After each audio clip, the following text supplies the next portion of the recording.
할렐루야! 하루를 여는 말씀 묵상, 오늘 우리에게 주시는 말씀은 신명기 19장 15절에서 21절 말씀입니다. 오늘 말씀은 누군가를 고소할 때 지켜야 할 법을 담고 있습니다. 이 속에도 하나님의 자녀라면 마땅히 지녀야 할 덕목들을 담고 있습니다. 오늘날 재판은 CCTV나 블랙박스와 같은 기기의 도움으로 위증이 어렵고 한 사람의 증언이 충분한 신뢰를 갖습니다. 그러나 고대 사회에는 이러한 증거들이 없었고 또 증인의 역할이 중요했죠. 현대나 고대나 동일한 것이 있다면 그러한 증인도 마음이 한쪽으로 기울 수 있으며 위증이 아니더라도 어느 한쪽에 유리한 증언을 합니다. 자동차 사고가 나도 내가 불리하면 블랙박스를 제공하지 않잖아요. 그렇기 때문에 우리는 양쪽의 말과 증거를 공정하게 들어줄 재판에 나아가게 됩니다. 그렇기 때문에 오늘 말씀은 사람의 모든 악, 모든 죄에 관하여, 즉 아무리 죄인이라 할지라도 한 증인으로 말고 두 증인, 세 증인의 입으로 그 사건을 확정하라 합니다. 고소한 입장에서는 재판이 빨리 끝나고 피고인의 처분이 빨리 이루어지기를 바랍니다. 그러나 악과 죄에 있어서도 신중하게 결정할 것을 요구합니다. 하나님은 우리의 죄에 대해서도 매우 신중하십니다. 뿐만 아니라 하나님은 시편 103편 8절과 같이 하나님은 긍휼이 많으시고 은혜로우시며 노하기를 더디하시고 인자하심이 풍부하십니다. 우리가 우리의 죄가를 가지고 하나님 앞에 나아간다면 그 심판 앞에 자유할 자가 아무도 없을 것입니다. 아무리 죄인이라도 이스라엘 백성들에게 도피성을 주었듯이 우리에게도 영원한 도피성이 되시는 예수님을 보내주셨습니다.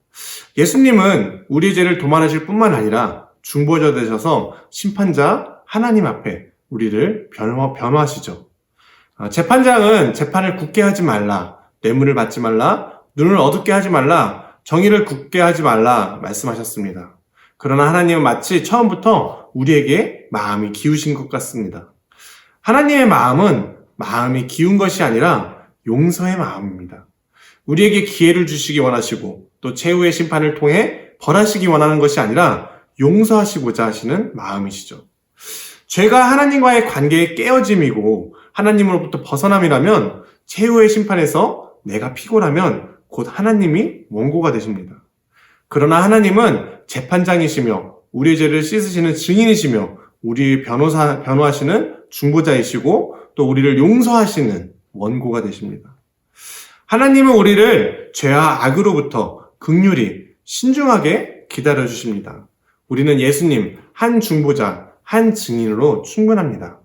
신약 성경에는 1만 달란트를 탕감받은 무자비한 종의 비유가 있습니다. 이 비유를 통해 죄를 탕감받은 우리도 형제를 7번을 70번까지라도 용서하라는 요구를 받습니다. 그러나 우리는 내 권리와 또 억울한 일 앞에서 용서하기가 쉽지 않죠. 비록 내 권리, 내 억울함에 대하여 쉽지 않더라도 오늘 위증과 거짓에 이것을 적용해 본다면은 우리는 적극적으로 정의와 진실을 행함을 실천해 볼 수 있지 않을까 생각해 봅니다. 7번을 70번까지라도 정의와 진실을 행한다면은 나로 인해 억울하거나 권리가 침해당하는 일은 없을 것입니다. 예수님은 우리를 의롭다 증언하셨습니다.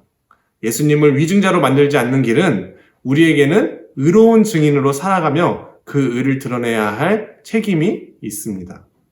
앞서 읽었던 시편 103편 8절은 민수기 14장 18절에서 이렇게 말씀합니다.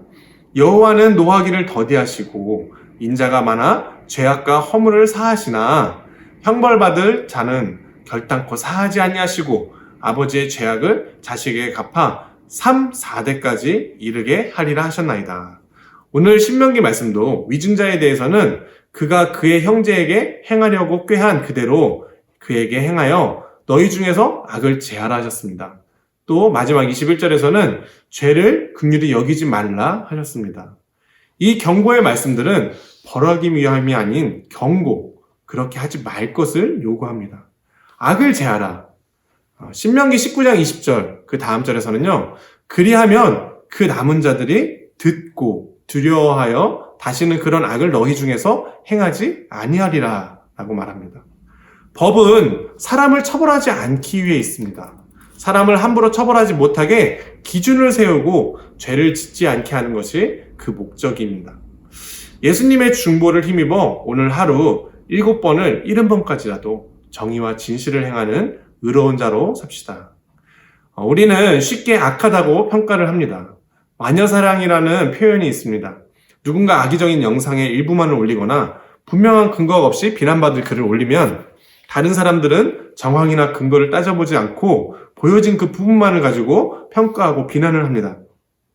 우리의 입술이 속임과 저주와 악독이 물들어 있지는 않은지 돌아봅니다. 한 예화가 많은 공감이 됐습니다. 우아한 분위기의 커피숍에서 사람들을 만납니다. 그리고 시시콜콜 있었던 일을 얘기하죠. 내 얘기를 한다고 하지만 누군가를 험담하고 위증하고 또 뒷담화합니다. 그리고 헤어질 때 인사를 합니다. 오늘 정말 즐거웠어. 우리의 입술이 속임과 저주와 악독이 물들어 있지는 않은지 다시 한번 돌아봅니다. 예수님은 우리에게 서로 사랑하라 말씀하셨습니다.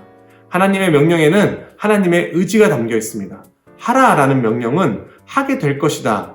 또 너를 사랑하게 도울 것이다. 만들리라 라는 하나님의 그 의지가 담겨 있습니다. 오늘 내가 사는 것이 아니라 이 하나님의 의지로 의의 증거자로 살아가는 저와 여러분 되시기를 축복합니다. 아멘.